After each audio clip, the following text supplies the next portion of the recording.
오늘 제목은 다시 사명입니다. 세 가지의 대지를 가지고 첫 번째는 사명을 받기 전, 그리고 사명을 받는 찰나, 또 마지막으로는 사명을 받은 이후에 대해서 차례로 우리가 함께 살펴보겠습니다. 먼저 첫 번째로 사명을 받기 이전입니다. 사울은 우리가 익숙했던 지금 익숙한 이름으로 바울로 알고 있는 동일 인물입니다. 이 사명을 받기 이전의 이름을 우리가 사울이라고 부르죠. 사울은 누구보다도 열심히 살았습니다. 그리고 대중에게 인정을 받았습니다. 빌립보서 3장 6절 말씀에 보면 열심으로는 교회를 박해하고 율법의 의로는 흠이 없는 자라. 이거는 당시에는 상당히 자랑스러운 그런 이 커리어입니다. 지금에야 교회가 다수지만 우리 입장에서는 교회를 박해하는 게 이게 참 나쁜 놈 같지만 당시만 해도 한 줌도 안 되는 소수가 크리스찬들이었고, 특별히 당시 로마 제국에 억압받는 민족 종교였던 유대교, 그 유대교를 위해서 열심히 살았다고 하는 커리어는 상당히 자랑스러운 거였습니다. 더욱이 하나님의 법에도 하나도 흠이 없는 사람이었습니다. 오늘 1절과 2절에 보면 사울이 주의 제자들에게 대하여 여전히 위협과 살기가 등등하여 대제사장에게 가서 다메섹 여러 회당에 가져갈 공문을 청하니 이는 만일 그 도를 따르는 사람을 만나면 남녀를 물어나고 결박하여 예루살렘으로 잡아오려 함이라. 사명을 다 받고 난 다음에 쓰여진 얘기겠죠. 사명을 받은 다음에 되돌아보니까 그때 그 순간의 감정이 위협과 살기였다는 겁니다. 그런데 사명을 받기 전에는 이거는 순전히 사울의 열심이었습니다.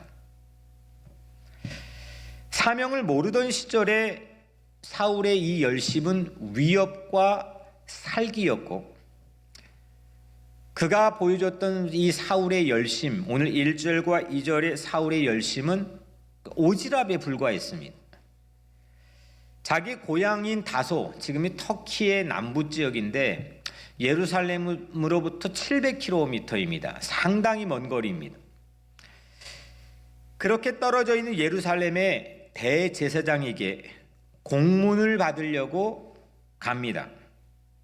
그리고 다시 예루살렘에서 250km 떨어져 있는 다메섹에 갑니다. 이유는 예수를 믿는 그 도를 따라 사는 사람을 결박해가지고 체포해서 예루살렘으로 데려오기 위함입니다.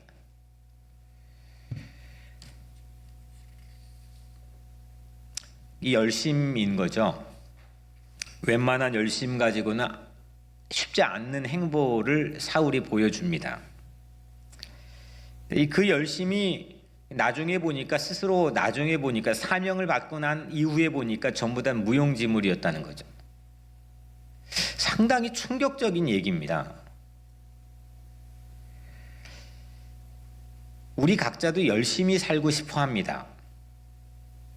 근데 그 열심이 여러분들에게는 어떠한 열심입니까? 사울의 열심이 남일이 아닐 수도 있지 않을까요? 열심을 지금은 강제로 중지할 수밖에 없는 코로나 시대에 살고 있습니다. 내가 그동안 최선을 다했던 분야의 모든 일들이 점점 열심히 줄어들 수밖에 없고 때로는 중지할 수밖에 없는 그런 시대에 살고 있습니다. 과연 우리 가지고 있는 열심이 무엇인가? 그 정체가 뭔가? 혹시 나중에 뒤돌아보면 무용지물이 될 그런 열심은 아니었을까? 이걸 진지하게 생각해 볼 수 있는 최적기를 우리는 보내고 있을지도 모르겠습니다. 지금은 우리가 열심을 부리기가 어렵습니다. 열심을 부릴 수가 없습니다. 그냥 두리뭉실 괜찮은 척 하면서 그렇게 넘어갔다가 혹시 낭패를 보면 안 될 일이겠죠. 우리의 최선이 어느 때 돌아보니까 어느 순간 뒤를 돌아보니까 그게 위협이고 살기였다면 그게 어떻게 되겠습니까? 낭패를 보는 거죠. 근데 많은 경우가 그렇지 않을까요? 뭔가 우리가 걸어가는 삶에 대한 확신과 그 확증에 대한 보증을 우리가 얻어가면서 이거 맞는 길이야, 이거 괜찮은 길이야, 우리가 선택한 거에 대해서 그렇게 개런티를 얻어가면서 우리가 열심을 부린다면 괜찮겠지만 우리의 선택 안에는 늘 실존적인 불안이 있기 때문에 이게 맞는 건가? 이게 옳은 건가? 이렇게 하면 되는 건가? 이거에 대한 답을 확실히 갖고 살지 못할 때가 참 많습니다. 사울이 가지고 있는 이 공문, 예루살렘인 대제사장이 가서 받은 공문, 이 공문은 권위를 상징하죠. 자기 권위로 다 안 되니까 당시 이 유대교의 최고 권위를 가지고 있는 대제사장의 권위를 빌려오는 겁니다. 그러니까 자기가 할 일에 대한 보증이죠.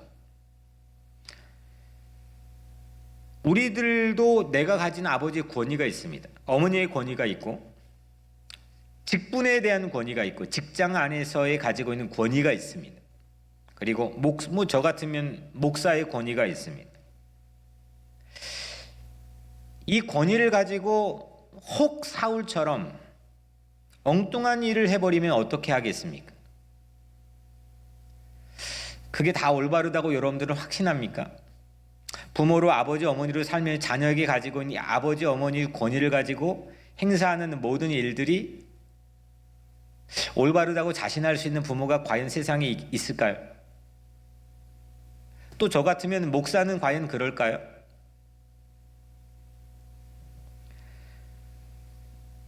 제 개인적으로 이 10년이기도 하지만 우리 교회 공동체적으로 사명이 과연 우리에게는 무엇인지, 사명대로 우리 공동체가 움직여 가고 있는지, 또 우리 교회 안에 속해 있는 여러분들 모두는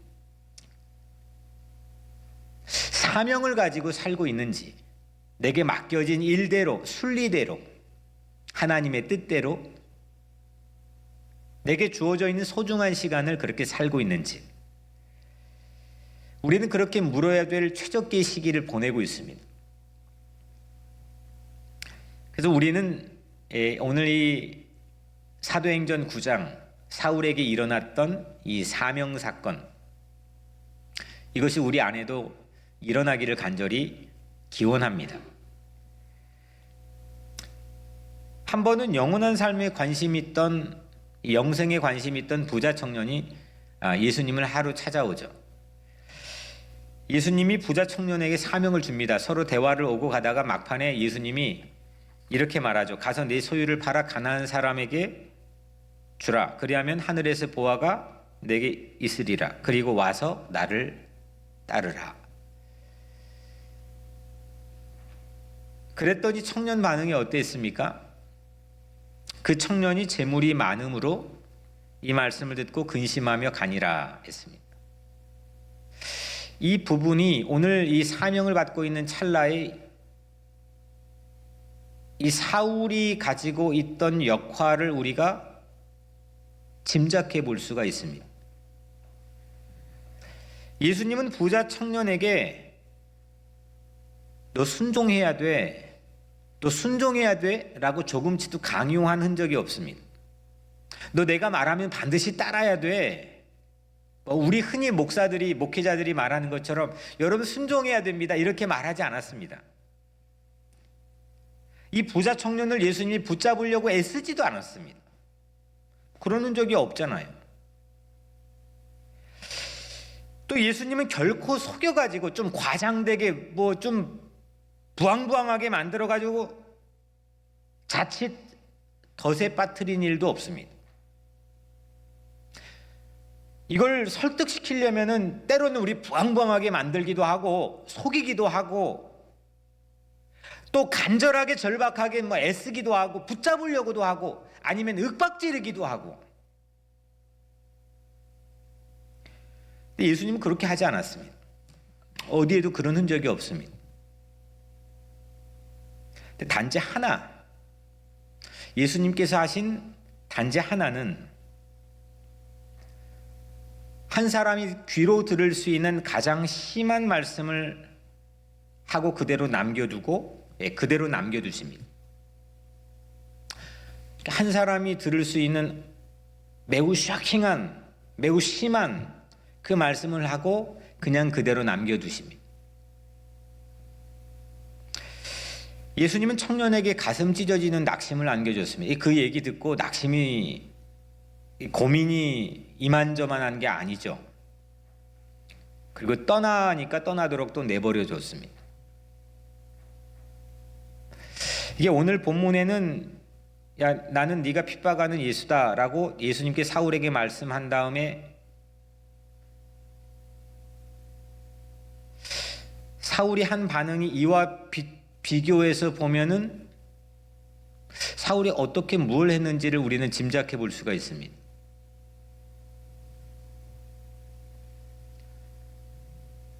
성경에 사명 사건이 일어나는 순간들을 보면 모세에게도 이사야에게도 요나에게도 예레미야에게도 이렇게 하나님은 애초에 심한 말씀을 그 사명 순간이 찰나에 주십니다. 한결같이 그들은 주춤합니다. 막 우리는 사명하면 하나님 내가 할 일을 이렇게 주셨군요. 환희에 젖어가지고 받는 그 순간을 생각하고 뭐 그렇게 간증을 하기도 하지만 대부분의 사명의 사건이 그 순간의 찰나에는 주춤합니다. 그리고 밀어낼 수 있는 여지도 많습니다. 때론 거절하기도 합니다. 요나처럼 반대로 도망가기도 합니다.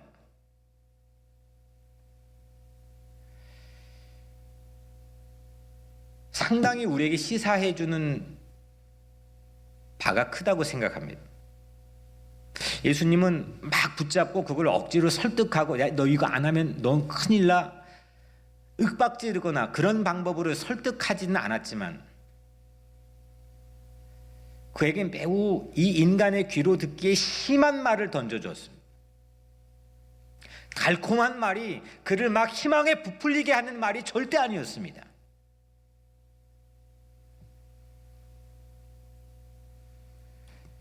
사울도 충분히 낙심될 만한 음성을 듣지 않았습니까? 이런 거 아닙니까? 야, 너가 나 괴롭히고 너 죽이려고 했잖아. 바로 내가 그 나야 라고 말한 거 아닙니까? 여러분들이 그 얘기를 누군가에게 들었다고 생각해 보십시오. 누가 그 이야기 듣고 편하겠습니까? 그런데 사울은 부자 청년처럼 그 음성을 듣고 낙심한 채로 그 자리를 떠나지 않았습니다. 3일 뒤에도 그 눈이 다시 보여지는 그 순간 이후에도 그게 마음에 생치기를 내지 않았습니다. 도리어 그 말 한마디가 그 인생을 완전히 바꿔버렸습니다. 그는 결정적인 순간마다 성경에 소개되는 5번도 사도행전 오늘 9장, 22장, 26장, 갈라디아서 1장, 고린도전서 15장 그는 매우 중요한 순간마다 그때 들었던 음성을 자기 삶의 매우 중요한 기준요 축으로 제공합니다. 소개합니다.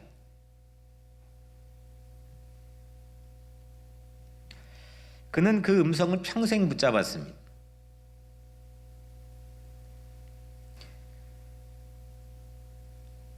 그 음성을 평생 붙잡고 난 이후부터 그는 해야 할 일을 오늘 본문에서 발견하게 되죠. 6절에 너는 일어나 시내로 들어가라 네가 행할 것을 내게 이를 자가 있느니라. 우리는 뭘 하며 살아야 됩니까? 그냥 이렇게 밥벌이하고 뭐 직장 다니면서 별 삶에 큰 의미가 없는 것 같은데 아니면 뭐 그렇게 꿈을 가지고 해봤다가 벽에 부딪혔는데 사선책으로 뭔가를 찾아가지고 그냥 살아가는 그런 삶이 정말 나에게는 의미 있는 일입니까? 그게 여러분들에게는 사명입니까? 그 사명이라면 정말 다행이겠지만 여러분들은 뒤를 돌아보니까 그 열심이 위협과 살기로 평가될 수 있는 그런 일을 하고 있지는 않습니까? 사명이라는 것은 우리가 태어나기 전부터 우리에게 주어져 있지만 우리는 하나님의 말씀을 진리를 통해서 그거를 확인하고 발견할 수가 있습니다. 원래 있는 거지만, 내 삶에 원래 있는 거지만, 원래 주어진 거지만 내가 발견할 수 있는 건 진리의 기준을 통해서 우리는 발견하게 되는 거죠. 근데 그 진리의 기준인 말씀 자체가 거의 대부분 오늘 이 사명 사건들을 쭉 살펴보면 매우 심한 말, 우리가 받아들이기 어려운 말, 우리에겐 매우 부담스러운 말, 그런 말을 통해 하나님은 우리에게 사명을 일깨워 줍니다. 그 말씀은 보냄받은 자의 인증서와 같은 거죠. 그래서 우리는 말씀이 들려져야 됩니다. 한 말씀만 내 마음속에 들려져도 우리는 내가 해야 될 일, 내 삶에 대해서 주어져 있는 사명을 발견하게 되는 거죠. 우리는 예수님의 말씀을 들은 후에 갈래길에 그래 섭니다. 낙심이냐 순종이냐, 내가 돌아갈 거냐 따라갈 거냐. 부자 청년 낙심했고 사도 바울은 순종했습니다.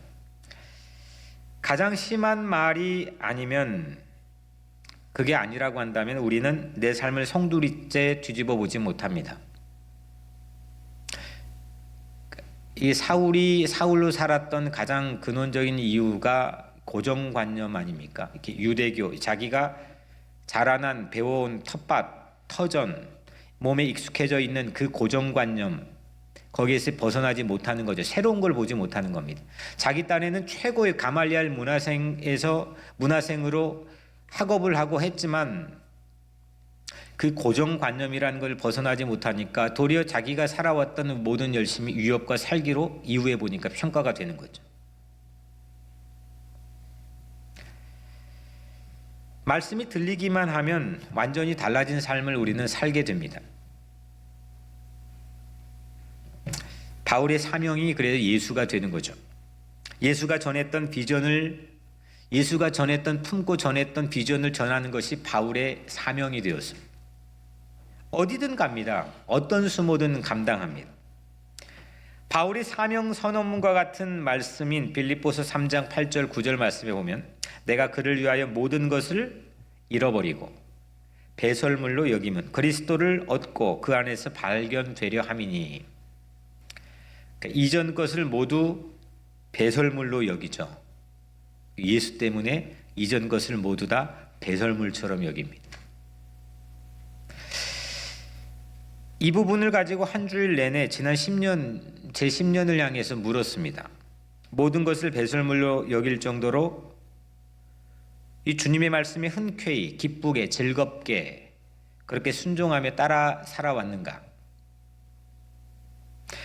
뉴욕 우리 교회는 예수의 말씀을 듣고 흔들리지 않는 사명, 꼭 해야만 될 일, 구잡스럽게 불필요한 일, 오지랖으로 떠들고 다니는 그런 열심인 일, 그런 일 말고 꼭 해야만 할 사명, 그 말씀을 듣고 부담스러워도 어려워도 흔들리지 않는 사명의 길을 뉴욕 우리 교회 공동체는 걸어왔는가? 우리가 살아오는 열심이, 우리 교회가 실컷 해왔던 열심이 말짱 그냥 도루묵이 되지 않기 위해서는 이건 정말 우리 각자 인생과 신앙 공동체 또 여러분들의 가정의 중요한 질문입니다. 오늘 이 진리의 음성, 이 말씀의 음성이 여러분들에게 들려지길 바라고 또 우리 안에서 담의색이 이루어지기를 간절히 소원합니다. 사울은 바울이 된 이후에 현장을 뛰어다닙니다. 사명이 부르는 현장이면 어디든 뛰어다닙니다. 그래서 바울 글을 읽으면 가슴이 뜁니다. 이유는 현장 때문입니다. 세월이 가도 그는 사명이 식지 않았습니다. 물론 그가 아주 고독하고 외로운 삶의 자리에도 쓰고, 그가 낙담할 때도 있고, 그의 삶이 어려움에 봉착할 때도 있었지만 그에게 사명이 떠나거나 사명이 식지 않았습니다. 그의 글은 늘 뜨거웠습니다. 이유는 현장 때문입니다. 현장을 영어 사전에 찾아보면 필드라고 나옵니다. 그래서 우리는 필드에서 뛴다고 그러죠. 여러분들의 직장의 현장이 있고, 또 여러분들 뭐 가정의 현장이 있고, 그 필드가, 내가 노는 필드가 있습니다. 그런데 우리 신앙 안에서는 그 현장을 프레센스라고 합니다. 임재입니다. 하나님의 임재하심이 있는 곳, 하나님이 계시는 곳, 그곳을 현장이라고 합니다. 신학자 안병무는 그거를 좀 어려운 말로 현존이라고 부릅니다. 현존, 하나님이 계시는 곳. 사건이 일어나는 역사의 현장, 그 역사 속으로 꿰뚫고 들어오시는 하나님이 계신 곳, 그 현장을 줄기차게 찾아다닙니다. 바울이 만약 사명을 받은 이후에 또 다른 기득권에 취해 안주했다면, 뭐 어떤 로컬 처치 맡아가지고 그냥 거기에 안주해버렸다면, 그렇게 가슴 뛰는 글을 쓰지는 못했을 겁니다. 그는 하나님 뜻대로 사는 순간부터 하나님의 뜻이 있는 현장을 쫓아다녔습니다. 이것이 사명을 유지할 수 있는 동력입니다. 제가 이보교 이민자 보호교회를 섬기면서 임원진들이 가끔 하는 얘기도, 이보교가 현장을 떠나버리면 아무 생명이 없는 거다. 누구든지 시간이 지나가면 반복이 되고 익숙해지면, 내가 가장 잘하게 되면 그 매너리즘에 빠집니다. 어느 정도의 기득권을 유지할 힘을 갖게 되면 일상화의 귀속이 됩니다. 그거는 어쩔 수 없습니다. 그런데 현장을 놓치지 않으면 교회가, 신자가, 목사가 사명을 받은 찰나 이후에 현장을 놓치지 않으면 가슴이 식지 않습니다. 일상화 매너리즘의 덫에 빠지지 않습니다.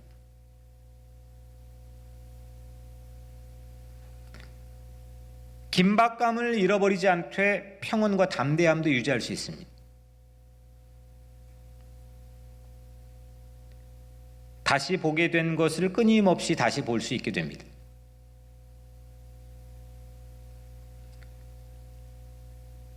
저희 부부에게 주신 사명이 아주 오래전에 있었습니다.